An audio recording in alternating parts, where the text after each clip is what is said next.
asalaamaaleykum mbokki téléspectateurs yu DV TV muy daaray Borom Touba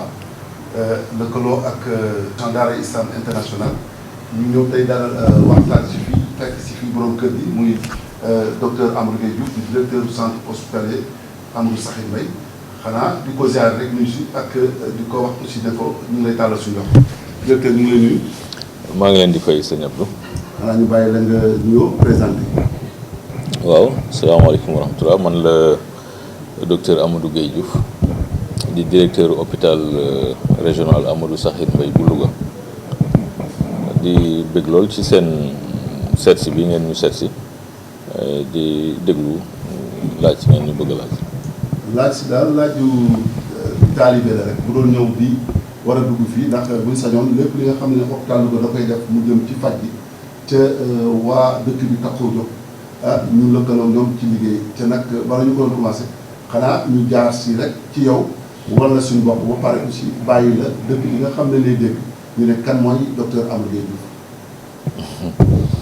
waaw jërëjëf kan mooy docteur Amadou Gueye Diouf xanaa ab docteur la boo xam ne dafa liggéey en tant que docteur ay at ba noppi defayaat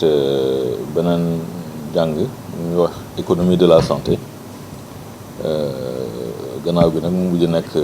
directeur d'établissement hospitalier mel ni jaar nañu Ourossogui ak Touba bii nekk suñu ñetteeli hôpital.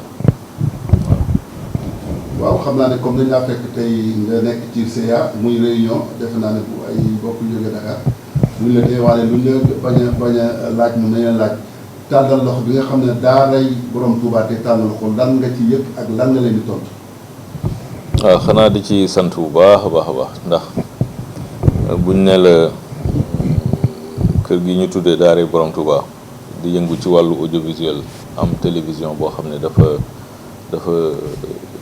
wër àddina bi ndax dañ ko jaareel ci satellite loolu buñ ñëwee ci ñun bëgg liggéey ak ñun dañ ciy am kontante ndax suñu wàll wi ñu féete muy paj mi dafay laaj li ci ëpp ñu di ko waxtaanee ak askan wi ndax communication dafa nekk jumtukaay bu am solo pour yee nit ñi ci wàllu wér-gu-yaram li docteur yi war a jàllale ci ay comportement yu war a soppiku ñu waxtaan ceeg ñoom ci waxtaan yu yaatu yoo xam ne kuréel yu mel ni Daaray Borom Touba TV ñoo ko mën a maye kon lii de dafay nekk mbégte ci ñun di ñaan rek xanaa suñu borom jàppale leen bu baax a baax ba liggéey bi la ngeen ci seen ci yëpp ngeen amee ko nu kawe seen jot jërëjëf. kon nag mbokk yi waxtaan baa ngi noonu du gudd kon nag dégg nga loxo bi ñu ko tàllal nangu na ko xanaa ñu ñaan yàlla rek muy nekk liggéey bu mucc ayib kon nag li ci kanam raw li bët ñu ngi leen jox yeneen daje yoo xam ne dañu ko seet moom ci parole bi ndax parce que ñun lépp loo xam ne nit ñaa ko koy def di liggéey comme bi ko waxee rek ndax nee na boo nekkee ci nit ñi rek yàlla nekk ci yow kon nag yàlla na fekk nag muy loolu ñun ñu ngi leen ñaan yàlla ñëpp teew ko kenn bañ ko umpale